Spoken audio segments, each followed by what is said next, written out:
by ANS News. आज आपने press conference रखी है, किस उद्देश्य पर आज पत्रकारों को आपने आमंत्रित किया, कौन से मुद्दे को लेकर आज पत्रकार परिषद करना चाह रहे हैं? जो मुद्दा बम्बई में फिलहाल जो मुद्दा है, जो है बम्बई के अंदर फिलहाल जो मुद्दा है लाउड स्पीकर का है, लेकिन उसके साथ साथ अपने नाम से पहला इंट्रोडक्शन ओके मुस्लिम लीग जनरल सेक्रेटरी महाराष्ट्र से शुरू। ओके बंद करके चालू करो बंद करके चालू करो सामने। अब्दुल रहमान साहब, आज आपने एक पत्रकार परिषद ली है, किस मुद्दे को लेकर आज आपने तमाम पत्रकारों को आमंत्रित किया, किस उद्देश्य के साथ आज की पत्रकार परिषद आपने रखी है? जी, मेरे नाम अब्दुल रहमान CH, मुस्लिम लीग महाराष्ट्र जनरल सेक्रेटरी।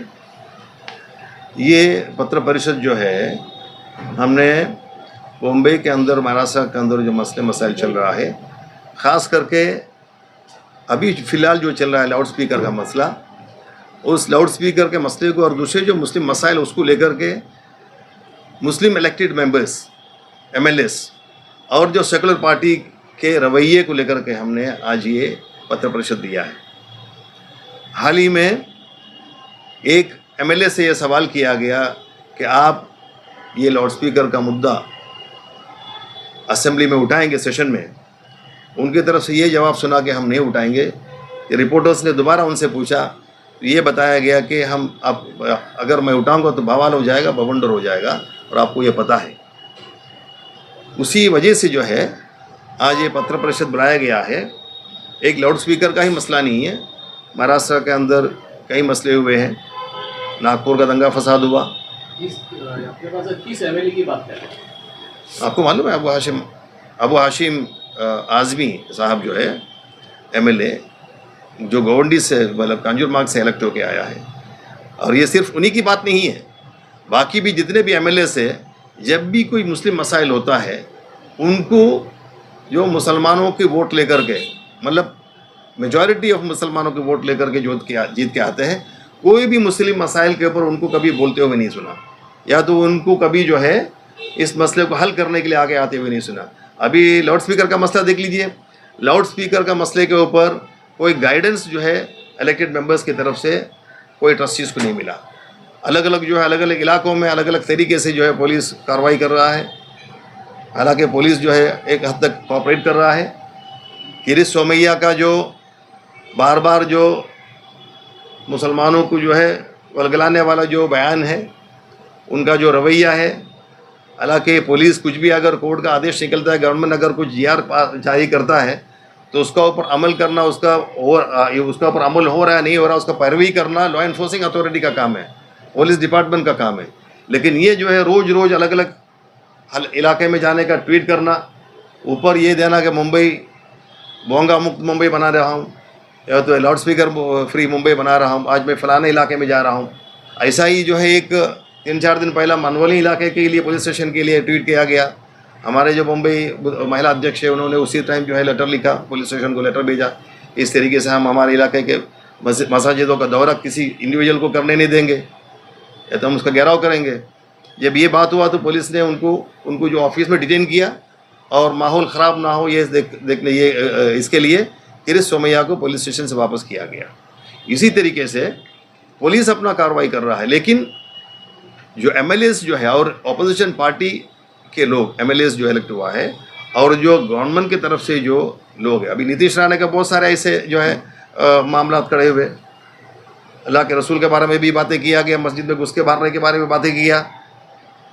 बहुत सारे बातें ऐसे है कि माहौल को ख़राब करने के लिए ये सब बातें हो रहा है, और इलेक्टेड मेंबर्स या गवर्नमेंट की तरफ से इसके लिए कोई जो है कदम उठाते हुए हमें नहीं दिख रहा है। सर, किरीट सोमैया जो है सत्ताधारी पक्ष का ex-MP है, जो चुन के आए हैं मुंबई से महाविकास आघाड़ी के 4 लोग हैं, जैसे अरविंद सावंत हो गया, मतलब देसाई हो गया, उसके बाद वर्षा गायकवाड़ हो गई, उसके बाद और लोग जो है, वो लोग क्यों नहीं संसद में आवाज उठाते इस तरह का?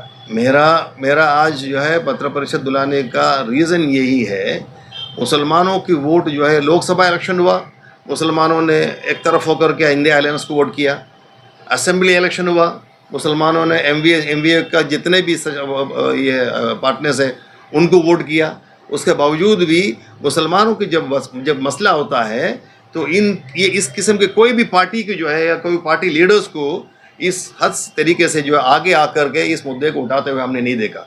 शायद इन लोगों को जो है मेजॉरिटी वोट्स को धक्का पहुँचने की बातों को डर है, लेकिन जब इलेक्शन होता है तो आप हर तरीके से मुसलमानों को हर तरीके से मुसलमानों का हर चीज़ का सिक्योर करने के हिसाब से आप लोग बातें करते हैं। बीच में मैंने सुना कि अजित दादा पवार जो है उन्होंने एक रमज़ान में इफ्तार में कहा मुसलमानों की तरफ अगर आंख भी उठा के देखेंगे हम छोड़ेंगे नहीं, लेकिन उसके बावजूद भी ये सब मसलों के ऊपर जो है जब मसला होता है उस पर एक कॉन्क्रीट तरीके से उसका ऊपर हल करने के लिए कदम उठाते हुए हमने नहीं देखा। सर जब ऐसी बात आती है तो सभी मुस्लिम कम्युनिटी के जो लीडर हैं, जैसे आमदार है, खासदार है, एमपी, नगर सेवक, सब ये हो कि क्यों नहीं प्रशासन के खिलाफ में लड़ाई लड़ते? वो होना चाहिए, होना तो वही चाहिए। मुस्लिम लीडर्स जितने भी है, खास करके जो इलेक्टेड मेंबर्स है, अभी ये बात उठाने का वजह ये है कि अभी सेशन चल रहा है। उस सेशन के अंदर पास हो या ना हो, आप कामयाब हो या ना हो, लेकिन आपको एक जिम्मेदारी के हिसाब से जो लोगों ने आपका भरोसा करके आपको वोट दिया, उस कम्युनिटी का एक बात रखने के लिए आप तैयार नहीं हो रहा है। एक मिसाल मैं आपको देना चाहता हूँ, जैन कम्युनिटी महाराष्ट्र के अंदर 1.32% है। विले पार्ले में जो है एक उनका जो है बीएमसी ने एक मंदिर को जो है नुकसान पहुँचाया, उसी वक्त जो है जैन कम्युनिटी के पूरे लोग जमा हुआ। कांग्रेस और हर पार्टी, बीजेपी, हर पार्टी जो है उनके लिए खड़ा हुआ उसी रोज़, और जो है वो ऑफिसर को जो वार्ड ऑफिसर है उनका तबादला हो गया और उनको यह प्रॉमिस किया गया कि उनका जो मंदिर है वहीं पर बनेगी। इस तरीके से, और 13% मुसलमानों की आबादी महाराष्ट्र के अंदर है। और जब भी होता है मुसलमानों को अच्छे वादे, सुनहरे वादे किए जाते हैं इलेक्शन के दौर में। इलेक्शन जब भी आता है तो मुसलमानों को लॉलीपॉप दिया जाता है। उस वक्त भी जो है, उसके बावजूद भी 13% होने के बावजूद भी जो है मुसलमानों के लिए ये सेकुलर पार्टीज़ या इस इलेक्टेड मुस्लिम MLAs खड़े होते हुए ये मुद्दे को सदन में उठाते हुए हमने कभी नहीं देखा।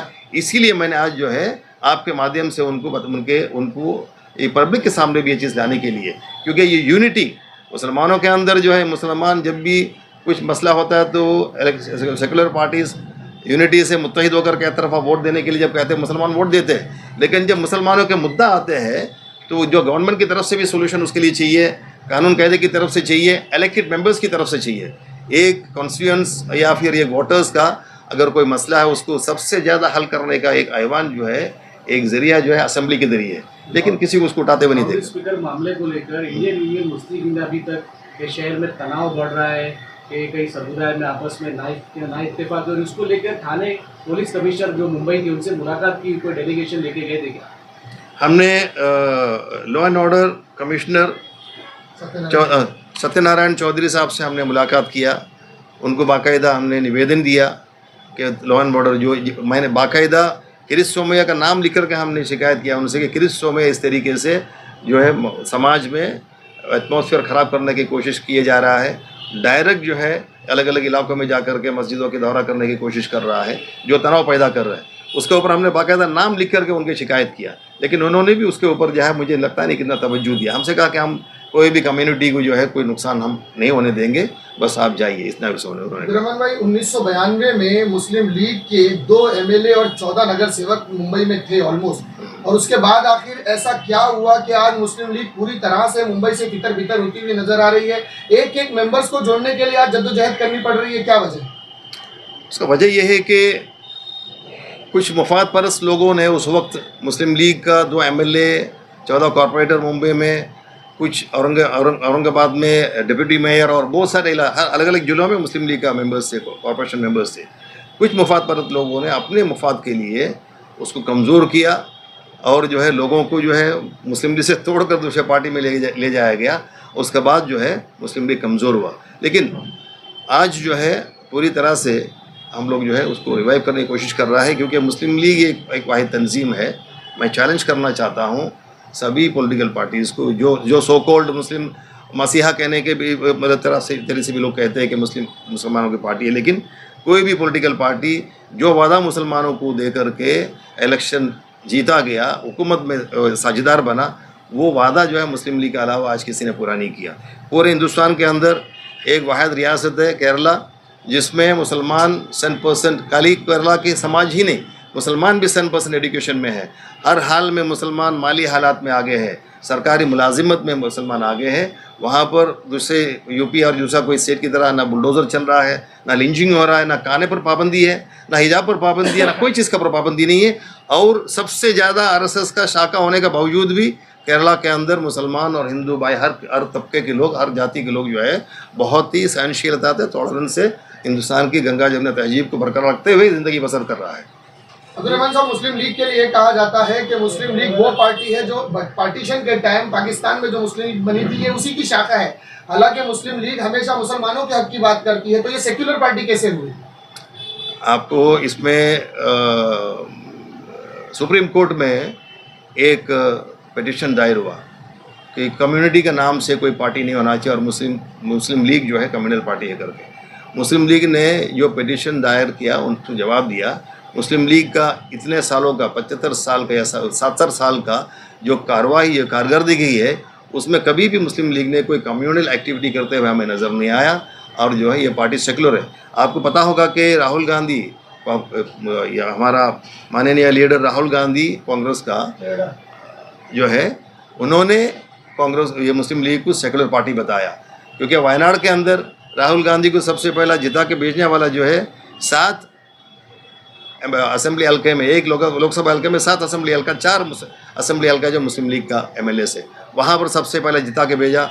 अब जो है प्रियंका गांधी को जिता के भेजा आज। तो इसलिए मुस्लिम लीग का कोई भी तारीख नहीं है, कोई भी उंगली उठाए कि मुस्लिम लीग एक कम्युनल पार्टी है। और जहाँ रहा सवाल पार्टीशन के पहले की बात, पार्टीशन के वक्त जो है जिन्ना साहब मुस्लिम लीग को लेकर के जो है यहाँ चला गया, पाकिस्तान चला गया। कायद मिलत मोहम्मद इस्माइल साहब ने 1948 में 10 मार्च को राजाजी हॉल में मद्रास में ये पार्टी को दोबारा कायम किया।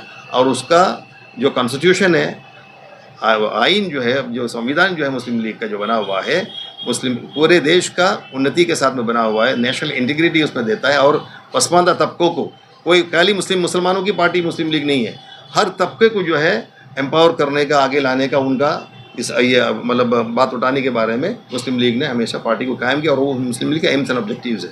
इस तरीके से किरीट सोमैया की जो मुहिम है तो मुंबई में भंगा होना चाहिए, तो क्या लगता है इसको प्रशासन का और खुद भाजपा का इसको पूरी छूट दे, इस तरह की मुहिम जो अकेले चला रहे हैं? उसमें कोई शक नहीं है, उसमें कोई शक नहीं है। जब नीतीश राणे सिर्फ एमएलए था, उन्होंने जो है मुसलमानों को अटैक करना शुरू किया। उसके बाद वो इलेक्शन होने के बाद मिनिस्टर बन गया। अब जो है किरीट सोमैया एक्स एमपी है, अभी एमपी भी नहीं है। डेफिनेटली प्रशासन का मतलब हुकूमत का अगर सपोर्ट नहीं रहेगा, कोई कुछ नहीं करेगा। अगर हुकूमत चाहेंगे तो महाराष्ट्र के अंदर ही नहीं, मुंबई के अंदर नहीं, पूरे हिंदुस्तान के अंदर कोई भी अनटूवर्ड इंसिडेंट नहीं होगा। एक तरफ जो है बताया जाता है सबका विकास सबका साथ, लेकिन मुद्दे जो होते रहता है, मुसलमानों के खिलाफ बातें होते रहता है। एक तरफ प्रधानमंत्री ये बताते हैं कि हमारे लोगों में जो है डेमोक्रेसी बसा हुआ है, लेकिन ऐसे मामले जब होता है, प्रधानमंत्री हो या महाराष्ट्र के चीफ मिनिस्टर हो, ऐसे मुद्दों के ऊपर जो है बिल्कुल रुकावट नहीं पैदा करते हैं। अगर ये रुकावट पैदा करेंगे, ये किसी लीडर का हिम्मत नहीं होगा, किसी लीडर का जो है ये कोई किस्म का उनको हिम्मत नहीं होगा कि इस किस्म के माहौल ख़राब करने के लिए कम्युनिटी के पीछे वो पड़ जाए। सर क्या कहेंगे, जो जिस तरह से मुस्लिम जनता के खिलाफ जो नीतीश राणे है जहर उगल रहा था, तो उसको गिफ्ट में मंत्री पद मिला, तो किरीट सोमैया को भी गिफ्ट मिलेगा कुछ? डेफिनेटली दिखता तो वही है। जितने भी आज मिनिस्टर्स जो है सेंट्रल हुकूमत में भी है, आप सबको उठा के एक एक का जो है आप उठा के देख लीजिए। किसी ने जो है जो हिसाब से जहर उगला, मुसलमान के खिलाफ जो मुहिम चलाया, उसके बाद उनको पद मिल गया, या तो वो एमपी बन गए या तो फिर वो मिनिस्टर बन गया। बहुत सारे ऐसे एग्जाम्पल्स हैं, बहुत सारे लोग हैं, लीडर्स हैं जिसको। सर, कानूनी कदम उठाने के बावजूद अगर आईयूएमएल को कोई इसमें सफलता नहीं मिलती है महंगे उतरवाने को लेकर, और जिस तरीके से सेकुलरिज्म को बताया जा रहा है, और अजीत पवार के कैंडिडेट अहमदनगर में जाके महाआरती वगैरह करते हैं दरगाह में जाकर, और इस तरीके का लॉ एंड ऑर्डर का यहाँ पर ये हो रहा है महाराष्ट्र में जिस तरीके से हो रहा है, तो आईयूएमएल आगे का क्या स्टेप उठाएगी? कोई प्रोटेस्ट वगैरह या कोई धरना मोर्चा प्रदर्शन वगैरह हो सकता है? देखिए, आईयूएमएल जो है कानून के दायरे में काम करने वाला एक पार्टी है, और हालात के हिसाब से जो मुमकिन है, ये जो गलत चीज़ें मुस्लिम कम्युनिटी के ख़िलाफ़ हो रहा है, उसके लिए जैसे जैसे हालात के हिसाब से जो जो अहकामात होगा IUML उसको आगे रखेंगे, उसमें कोई शक नहीं है। लेकिन क्या है, IUML कभी भी जो है माहौल ख़राब करने के हिसाब से कुछ काम नहीं करते हैं। IUML अपनी तरफ से कोई विधवा या यतीम बनाने का काम IUML नहीं करते हैं। IUML जो हमेशा कानून के दायरे में काम किया है, और कानून के दायरे में हिंदुस्तान के कानून जो है हर लोगों को अपना बात रखने का इजाज़त देती है, हर लोगों को अपना धर्म से जीने का, उस धर्म को प्रचार करने का जो है कॉन्स्टिट्यूशनल राइट्स है, फंडामेंटल राइट्स है। उसके हिसाब से जो भी बनेगा IUML उसके लिए उतरेंगे। अब्दुल रहमान भाई, एक आखिरी सवाल आपसे ये है कि आने वाले मौजूदा दौर में जो निकाय चुनाव मुंबई में होने वाले हैं, उस चुनाव को देखते हुए क्या इंडियन यूनियन मुस्लिम लीग किसी पार्टी के साथ गठबंधन में जाएगी या अकेला चालो नीति की राह पर अकेले चलेगी? इट इज़ इलेक्शन आते वक्त जो है माहौल बदलता है, उस माहौल के बदलने के हिसाब से अगर कोई पॉलिटिकल पार्टीज़ के साथ में हमारी बात बनती है, ज़रूर हम उसके लिए जाएंगे, वरना हमारे लिए हमारे पास कोई ज़रिया नहीं रहेगा। हम लोग डेफिनेटली ये बताना चाहेंगे आपके माध्यम से यहाँ के वोटर्स को, जिधर जिधर मुस्लिम बहुल इलाके हैं वहाँ पर मुस्लिम लीग अपना कैंडिडेट उतारेंगे। अब कोई पॉलिटिकल पार्टीज हमारे साथ में आने के लिए अगर राज़ी है, मोस्ट वेलकम, देखेंगे, विल टॉक द टर्म्स की बातें होती है। क्योंकि हमने देखा कि आप कोई भी एरिया उठा के देख लो, कई सालों से जो है मुस्लिम इलाके से मुस्लिम नुमाइंदा चुन के आते हैं, लेकिन वहाँ के हालात जो है, गली की हालात देख लो, वहाँ की हालात, अगर बाहर से आप कोई किसी बंदे को आंखों में पट्टी बांध कर उस इलाके में लाके उतार दो, पट्टी खोलने पर वो कहेगा कि मुस्लिम इलाका है। उस इलाके के अंदर क्लीनलीनेस बिल्कुल नहीं है, और जो मिनिमम बेसिक एमिनिटीज है उससे भी जो है लोग जो है वो भी उनको नहीं मिल रहा है। इसीलिए सिर्फ और सिर्फ जो है बिल्डिंगों के ऊपर बातें होती है। आप देख लिए मुमरा में कान कॉम्प्लेक्स डेमोलिशन चालू हो गया है। क्या वहाँ के प्रशासन को ये पता नहीं था कि इलीगल बिल्डिंग बन रहा है? वहाँ के MLAs को नहीं पता था कि इलीगल बिल्डिंग बन रहा है? हर लोगों को जो है, जब एक प्रोजेक्ट, आजकल जब एक बिल्डिंग बनती है, एक प्रोजेक्ट बिल्डर बनाते हैं तो सबका हिस्सा उसमें प्रोजेक्ट में डाला जाता है, और उसको जो है सभी को उसका हिस्सा मिलता है, सभी को हिस्सा, इसलिए सभी लोग जो है इसमें मुलविस है। और लेकिन नुकसान किसको होता है? सिर्फ और सिर्फ जो गरीब, जो सालों भर जो है मेहनत का पैसा जुटा करके जो एक घर का ख्वाब होता है वो लेते, उसका बाद में उनको ख्वाबों को एक सेकंड में जो है गिराया जाता है। वही माहौल चल रहा है। सर, एक आखिरी सवाल, जिस तरीके से कुछ चुनिंदा मुस्लिम नुमाइंदे अजीत पवार जी के पास गए थे डेलीगेशन लेकर, और वहां से फोटोशूट वगैरह करके जिस तरीके से पोर्टफोलियो बनाकर आए, और उन्हें एक झूठा आश्वासन या वक्ती तौर पे एक आश्वासन दिया गया कि हम लोग इसके ऊपर गौरव फिक्र करेंगे, कुछ ना कुछ इसके लिए हल लाएंगे, और इसके अलावा कोई भूंगे को उतारने को लेकर कोई कार्रवाई, कोई हल या कोई सॉल्यूशन नहीं आया, तो आप अवाम को आने वाले इलेक्शन को लेकर क्या पैगाम देंगे इस तरीके के जो सेकुलरिज्म का चूल्हा पहन के आज घूम रहे हैं?